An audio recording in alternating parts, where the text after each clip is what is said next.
Comme le Père m'a envoyé, moi aussi je vous envoie. Jean 20, 21. Sans Christ, la vie est comme une nourriture sans sel. Si vous étiez donné de la nourriture insipide le matin, à midi et le soir, et ceci jour après jour, vous diriez que sans sel, la nourriture n'est pas bonne. De même, la vie sans Christ n'est d'aucune utilité. Avant que le Seigneur Jésus-Christ ne commençât son ministère public, il fut baptisé dans le Jourdain et tenté dans le désert. Après cela, il alla directement en Galilée. Il dit à certains hommes, suivez-moi et je vous ferai pêcheurs d'hommes. Aussitôt, ils laissèrent les filets et le suivirent. Matthieu 4, 19. Le Seigneur Jésus ne commença pas son ministère avec une multitude. Après 40 jours de tentation dans le désert, il vint en Galilée et il dut voyager pendant de nombreux kilomètres pour cela. Pourquoi? Parce que les quelques hommes dont il voulait faire des disciples habitaient à Capharnaüm. C'était une ville bien connue près de la mer de Galilée. Simon, André, Jacques et Jean y habitaient. Rendez-vous compte, imaginez le Seigneur Jésus voyager une si longue distance pour 4 ou 5 hommes. Pourquoi? Parce qu'il allait faire de ces quelques hommes le sel du monde entier. Après avoir choisi ces hommes, le Seigneur parcourut les synagogues en enseignant. Alors des multitudes vinrent à lui. Jamais il ne les appela en enseignant. Alors elles vinrent simplement. Comme elles voyaient la puissance et l'autorité se manifester à travers lui, elles s'attroupèrent autour de lui. Elles venaient à lui pour recevoir guérison et délivrance. Elles venaient de toutes les classes de la société, de la Galilée, la Décapole, Jérusalem, la Judée et d'au-delà du Jourdain.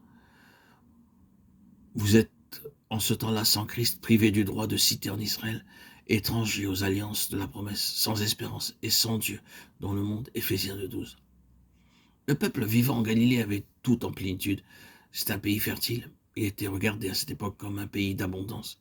Il y avait de la bonne eau, des fruits en abondance, des céréales, du poisson, et pour autant que cela concernait leurs besoins terrestres. Il n'y avait aucune pénurie. Malgré cela, tous ces gens souffraient de toutes sortes de maladies.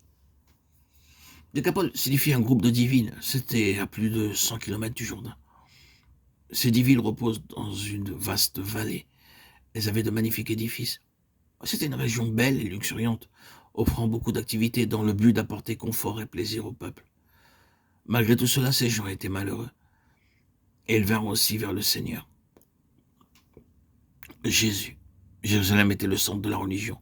Le temple se trouvait là. Là se trouvait le souverain sacrificateur et les Lévites servant au temple.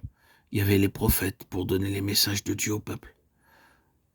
Le peuple de Jérusalem pouvait s'enorgueillir du temple, des prophètes et des ancêtres, mais ils étaient spirituellement aveugles.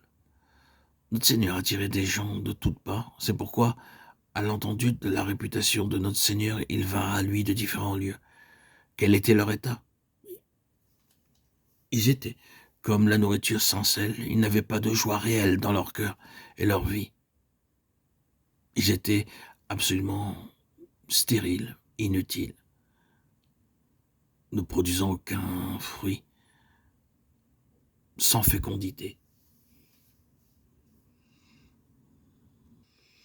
Donc inutiles et sans goût.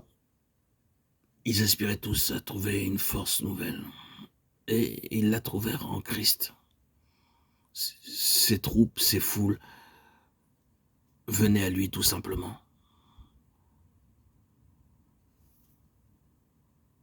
attirés par la puissance de vie que leur offrait le Seigneur Jésus-Christ.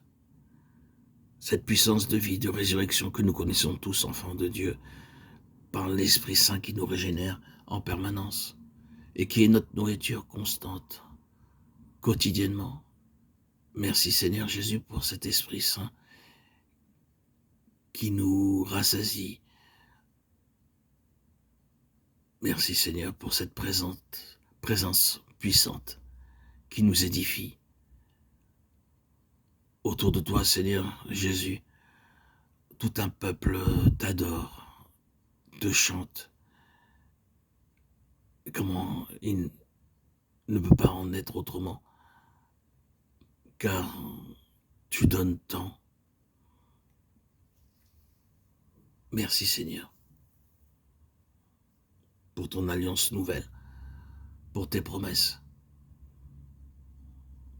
pour tout ce que tu nous as accordé.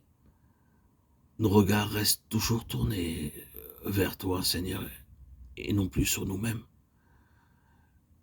Tu es notre source d'eau vive, notre pain de vie,